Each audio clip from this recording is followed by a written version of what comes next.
what's up, buddy? Hey, man, it's so funny. You always say host to the stars. and you always come back with, because once I get an intro or a nickname, I stick with it. And you always come back with, I don't like the stars. Yeah, no, I like the degenerate gamblers. I mean, that's what. And yesterday, at the front yard, as you know, every time the Vegas Golden Knights score, it's a free shot, a fireball. So like 2 games ago, we had 7 shots. Yeah. I mean, the empty netter, I was like, no more. So, yeah, can you believe we lost that game, Cofield? Oh God. Well, Willie, tell Steve what happened. Well, Matthew Tkachuk happened. Yeah. Number one. Their best player Number finally two, showed up. Sergei Bobrovsky showed up, and it was bound to happen. I 100% could believe it happened because Florida's been doing it all postseason.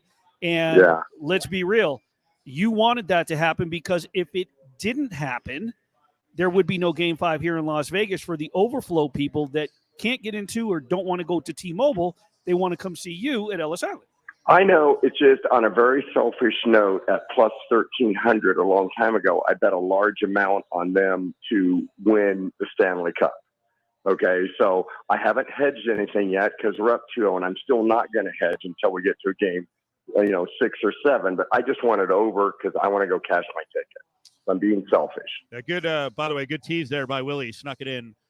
So tomorrow we got a game 4, and I will be out at Ellis Island. Steve will be out there. We'll be giving away a bunch of prizes. Steve mentioned it. Every time VGK scores a goal, it's free shots for the house. You can also purchase all-you-can-drink packages. That's pretty cool. You can play the games there, and you qualify to win a VGK Jack Daniels jersey, so that's good. And with a Game 5, that means ESPN Las Vegas will be on the scene on Tuesday, and our boy John Von Tobel will be out there for that game. So we got a couple of watch parties coming up at the front yard at Ellis Island. So, Steve, I got to get into some of the other cool things that are going on around the property there. One, it seems like every week there's, that incremental progress with F1. I know the roads have been a bit of a mess, and they're probably going to be for a little while longer, but how much building is going on? Are we seeing anything on your property? Are we seeing anything across the way on Valleys?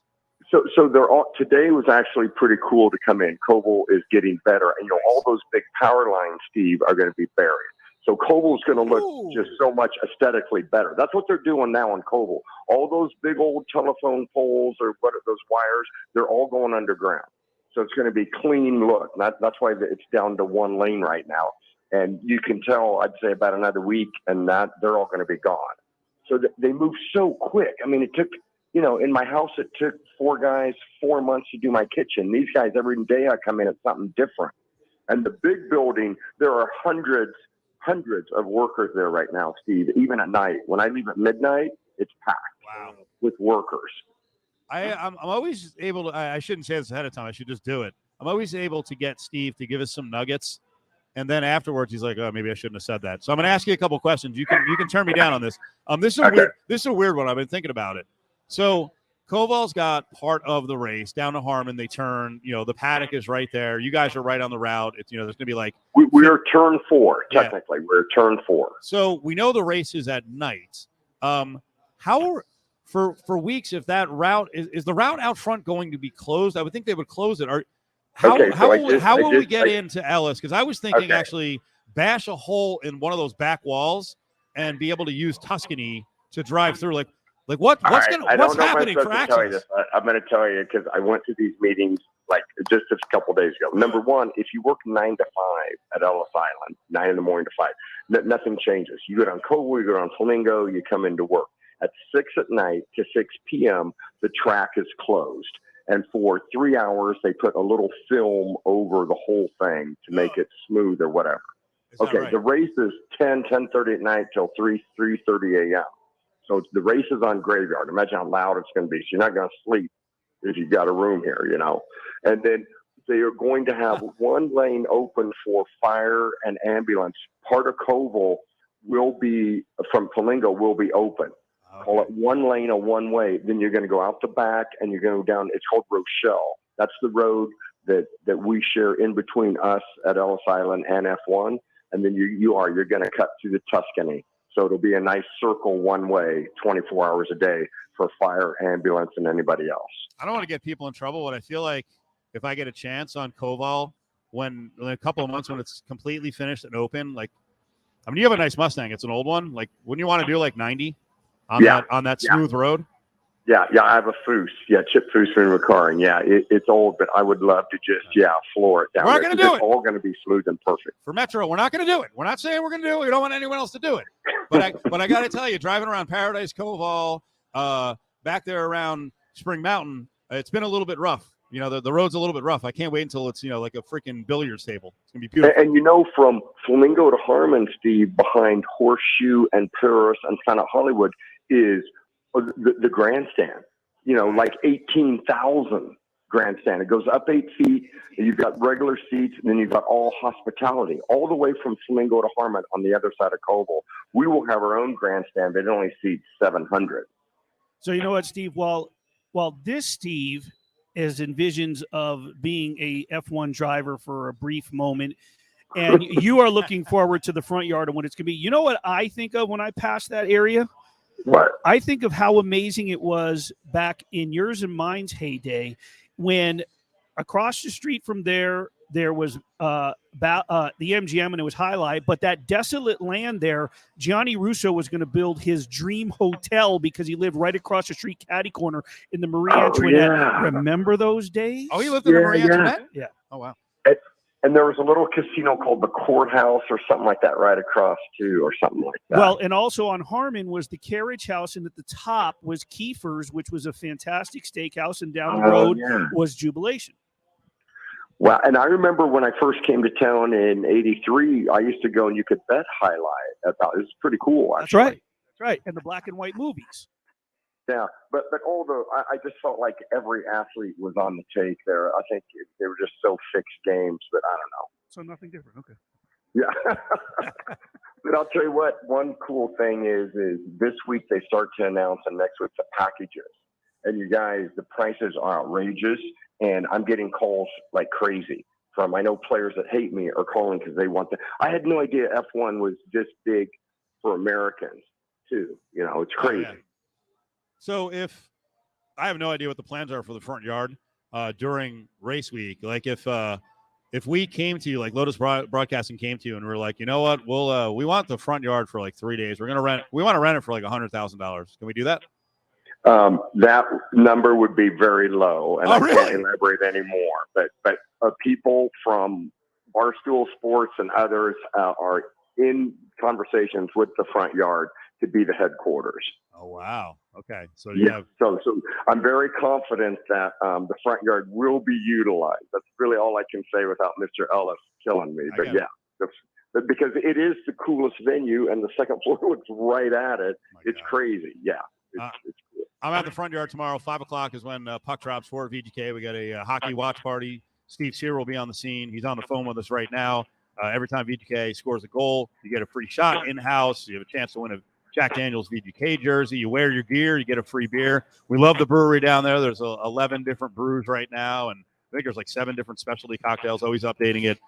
All right, other stuff in the front yard, because I know Willie's into this. I want to make sure that in July, can you guys do another Power Slap viewing deal? It's on Friday, July 7th.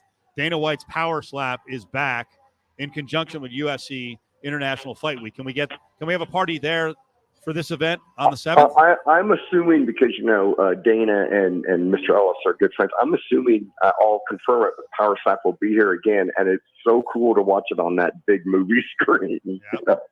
Oh my God, Willie! When we were sitting there and those two fat guys got up and were slapping each other, it was unreal. The energy in there, people screaming, it was unreal. There was and it was the Hawaiian hitman who landed the left-hand shot and dropped him. Yeah. Against here's the crazy thing: the light heavyweight championship with and I can't think of his last name. AJ was the reigning champ and he lost. So I posted 2 different reels on my Instagram. Now you know how back Power Slap 2 is a few weeks ago now. In the last 72 to 96 hours, the light heavyweight championship out of nowhere caught steam, started getting shared. I gained roughly 7,000 followers on Instagram, and there's now over 1 million views on my reel. No way. Yeah. Yeah. Big. And you guys, I'm naive. Can you bet that or no? Yes. Yeah. Yes. Yeah. It's a little tricky because you got to know who wins the coin flip because you have to know who gets the first slap. The first slap. So you kind of you got to wait pretty close to the event to bet it. You're not going to bet it like a week out. I'm not even sure the odds are put up before that anyway. Yeah, but you can bet it. Why not? We bet everything, Steve. You know that. Okay, that's awesome. Right, because if I win the coin flip, I obviously have an advantage because I could slap you out. Yes, you get the first slap, and you're a boxer. So if you were slapping me, like I just mentioned, fat guys, you're a thin guy. I'm a fat guy. I'd go down to the heap. I don't have a good chin. I have a fat chin, but it wouldn't help. Oh man! It wouldn't help. And I'll know. I should know next week, Cofield. So when you're here, I might even know by tomorrow the actual date. I know you sent me those dates for the first round of the Steve Cyr Summer Tour Bikini Tug of War. Okay. So yeah. Can you bet on that? No, but I would say that I'm telling you, Sapphire is going to come back with a vengeance. They are the favorite. They've been training, and they were more than respectful. They showed up in those high heels when we laughed at them, and then they got beat in the finals.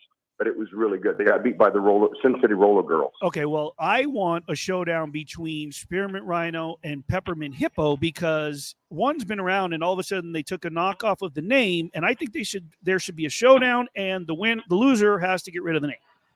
Do you know that they got the name from the show South Park? That's really a true story. Yeah, Peppermint Hippo. The Hippo girls were there. It was actually a pretty good team. Yeah, good team too, and so is Buffalo Wild Wings every year is very respectable. God, you read my mind, Steve, because I think that was the most impressive team. That was at the old Hard Rock, probably 5 years ago. I still have pictures of those ladies. Not creepy, because they were great. Don't laugh. They were great winners. They were good athletes. They're very nice ladies too. But man, I'm fired up for this. I can't wait. Wait. No, it's fun. Who is going to try to fight for these hosting spots, these co-hosting spots, if we do 2 or 3 of these tug of war, Willie? JBT did it last year. Who gets it? The problem for me is the heat. I wilt under the heat. We have a cabana usually. We're not sitting out in the sun. Yeah. No, we're in a cabana. Yeah. And you can go and cool off. And because I'm so busy, I can't really be on the radio much. I'm officiating. I need to be there, for the team. What we may do, and this is unofficial yet, but what we may do is we may hold a power slap event to see who gets to co-host. I actually will include Damon in the power slap. So Damon, you could be co-hosting because my guess is that professional wrestler Damon will bury all of us. Even tall and big Adam Hill will go down in a heap. Damon, you in? Yeah, I'm in for that. And also Willie, my boy AJ Hintz, the light heavyweight, that's power slap. Yeah. He did win that because it was a dirty slap. He's still the champ. That's right. He's still the champ. He lost the match, but he ends up winning. He got knocked out, but he won because the contender. He lifted his foot. That's right. It was a legal slap. That's legal right. move. Yes. That's right. I was trying to explain that. Oh, you can't lift your. Okay, man. These rules. I like that AJ Hintz. He's a good kid. I interviewed him after Power Slap 1. I like that. Very high tech. Steve, we appreciate a couple of minutes tonight. We'll see you tomorrow. The listeners will see you tomorrow. Thanks for the time today. Okay. Looking forward to it, man.